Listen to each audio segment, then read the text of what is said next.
আপনার কি এখনো মানে বাসায় কোনো জিনিস না বলে নেওয়ার অভ্যাস কি আছে? তোবা তোবা। জীবন আমার জীবন তোমার মিলিয়ে দিও এক রেখায়, বাস্তবতার জাতাকলেও শেষ হবে না দেখায়। বাহ, খুব সুন্দর। এই কবিতা আপনি লিখছেন? আরে কি বলো, এই ডায়েরিতে যতগুলো কবিতা আছে সব তো আমার লেখা। আমার দাদি কইছিল জ্ঞানী মানুষদের কত মুসি গ্রহণ লাগে, কিন্তু আমি তো আপনার বয়সে অনেক বড়, তাই কত মুসি করলাম না। আপনার আমি স্যালুট দিলাম। আচ্ছা খালা, আপনি এত সুন্দর করে কিভাবে সেলু শিখলেন?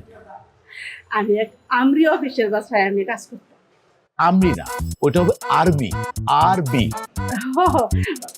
আমি ছোটবেলায় মিলিটারি করতাম, তখন আমি দেখতাম সিপাহীরা আছে না, সকাল সন্ধ্যা ওই অফিসারের বুক টান টান করে সিনা টান টান করে এমন করে সেলুট দিত।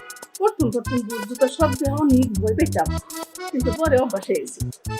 আচ্ছা, আপনি তাহলে খালা ওই আর্মি অফিসারের বাসার চাকরিটা চালেন কেন? আমি তো সারি নাই, আমার বাইর করে দিছে। কেন? আপনি কি কোনো অন্যায় করেছেন? অন্যায় আর কি, গরিব মানুষের তো পায়ে পায়ে দোষ।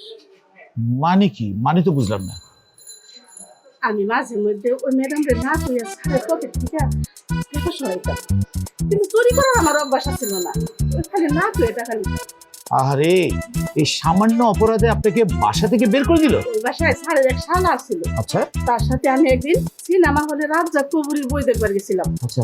সাড়ের কাছে কেরাদিন কুয়ে দিছে, তারপর ম্যাডাম আমারে বাইর করে দিছে। তখন তো এখানে আমার কি দোষ ছিল? না না না না, আমি তো এখানে আপনার কোনো দোষই দেখছি না, আপনি তো একদম নিষ্পাপ। গরিব ঘরে জন্ম নেওয়াটাই আমাকে ভুল। আচ্ছা খালা, আমি আপনাকে একটা কোয়েশ্চেন করি, মানে একটা জিজ্ঞাসা আছে আমার। আপনার কি এখনো মানে বাসায় কোনো জিনিস না বলে নেওয়ার অভ্যাস কি আছে? তোবা তোবা, এসব আমি কবে ছেড়ে দিচ্ছি। যাক, সেও ভালো। এখন আমার কোনো জিনিসের দরকার হইলে আমি চাই আনি। বাহ। যেমন ওই যে আমার নাতি কয়দিন ধরে বায়না ধরছে ওই যে সেরা জিনিসের প্যান্ট পরবো। না না, ওইটা হচ্ছে ছেঁড়া জিন্স।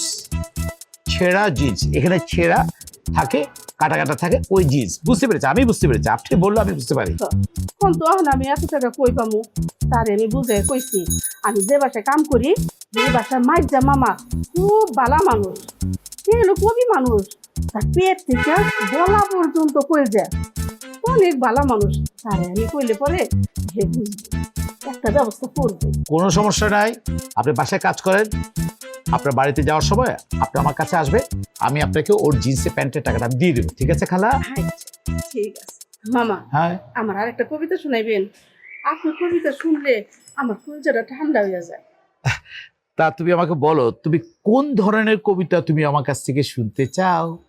আপনি যেটা খুশি সেইটাই শুনুন, তাই? সেইটাই শুনুন। আচ্ছা ঠিক আছে। আচ্ছা আমি শোনাচ্ছি।